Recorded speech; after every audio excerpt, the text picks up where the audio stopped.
So hello every one. So இப்போ வந்து நம்ம இன்றைக்கான லெவல்ஸ் பார்த்துடலாம் மார்க்கெட்டில்.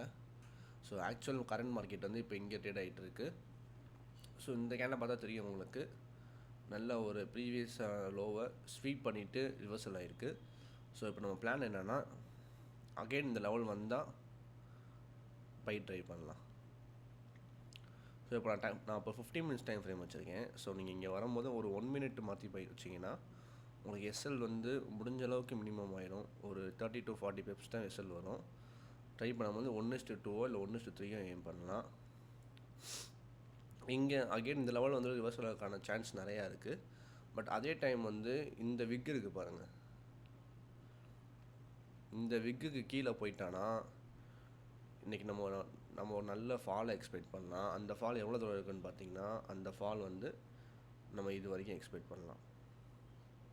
இது வரைக்கும் க்ளீன் ஃபால் இருக்கும் இந்த விக்குக்கு. நான் சொல்கிறது வந்து 6:45 கேண்டில், நான் வச்சுக்க டைம் ஃப்ரேம் வந்து 15 மினிட்ஸ்.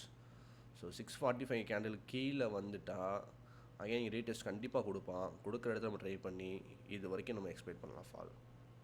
ஸோ எப்பவும் சொல்கிற மாதிரி தான், டேரெக்டாக என்ட்ரு ஆகாதீங்க. அந்த லெவலுக்கு வந்து ஒரு லெவல் நம்ம மார்க் பண்ணுறோம், இப்போ ஒரு எக்ஸாம்பிளுக்கு ஒரு லெவல் மார்க் பண்ணுறோம் அப்படின்னா, அந்த லெவலுக்கு வந்தோடனே டேரெக்டாக அப்படி என்ட்ரு ஆகக்கூடாது.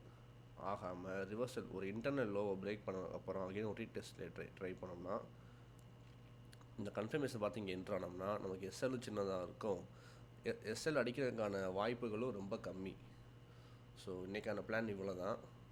ஸோ நம்ம டெய்லி யூடியூப்பில் லைவ் போட்டுட்ருக்கோம். ஸோ லைவ் டைமிங் வந்து காலையில் 12 to 2, அப்புறம் ஈவினிங் 6 to 9. ஸோ மறக்காமல் லைவில் ஜாயின் பண்ணிக்கோங்க. தேங்க்ஸ்.